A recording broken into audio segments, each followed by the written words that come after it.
ಸಮಸ್ತ ಕೇವಲಿಗಳಿಗೆ ಜಯವಾಗಲಿ, ಸಮಸ್ತ ಗುರುಗಳಿಗೆ ಜಯವಾಗಲಿ. ಹೆಂಡತಿಯನ್ನು ಕಳೆದುಕೊಂಡಂತಹ ವ್ಯಕ್ತಿಯ ಬಗ್ಗೆ ಹೇಳುತ್ತೇನೆ.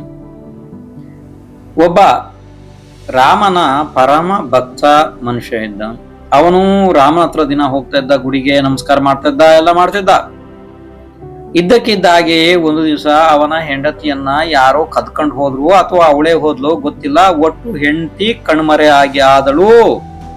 ಹೆಂಡತಿ ಎಲ್ಲ ಕಡೆ ಹುಡುಕಿ ಸಾಕಾಗಿ ನೊಂದಂತಹ ಆ ವ್ಯಕ್ತಿ ರಾಮನ ಹತ್ತಿರ ಬಂದು ನಮಸ್ಕಾರ ಮಾಡಿ ಹೇಳ್ದ, ರಾಮ, ನಿನ್ಗೆ ಎಷ್ಟೋ ವರ್ಷದಿಂದ ನಾನು ಪೂಜೆ ಎಲ್ಲ ಮಾಡ್ತಾ ಬರ್ತಾ ಇದ್ದೀನಿ. ನನ್ನ ಹೆಂಡತಿನ ಯಾರೋ ಕದ್ಕೊಂಡು ಹೋದ್ರು, ಅವಳೇ ಹೋದ್ಲ ಗೊತ್ತಿಲ್ಲ. ನನ್ನ ಹೆಂಡತಿ ನನಗೆ ಬೇಕೇ ಬೇಕು, ಎಲ್ಲಿಂದಾರು ತಂದು ಕೊಡು ಅಂತ ಹೇಳಿ. ಆವಾಗ ರಾಮನಿಗೆ ಈ ವಿಷಯ ಕೇಳಿಸಿಟ್ಟು ಬಂತು. ರಾಮ ಹೇಳ್ದ, ಅಲ್ಲೋ ಮೂರ್ಖ, ಯಾವ ಕಂಪ್ಲೇಂಟ್ ಅನ್ನ ಎಲ್ಲಿ ಕೊಡ್ಬೇಕು ಅನ್ನೋದು ನಿನಗಿನ್ನು ಗೊತ್ತಾಗಿಲ್ಲ.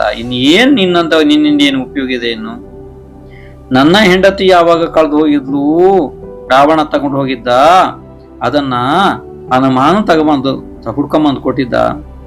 ಪಕ್ಕದ ಗುಡಿಯಲ್ಲಿ ಅಲ್ಲಿ ಹನುಮಾನ್ ಇದ್ದಾನೆ, ಹೋಗಿ ಕಂಪ್ಲೇಂಟ್ ಅನ್ನ ಅಲ್ಲಿಗೆ ಕೊಡು ಅಂತ ಹೇಳಿ ರಾಮ ಬೆದರಿಸಿ ಅಲ್ಲಿಂದ ಕಳಿಸಿದ ಆ ವ್ಯಕ್ತಿಯನ್ನ.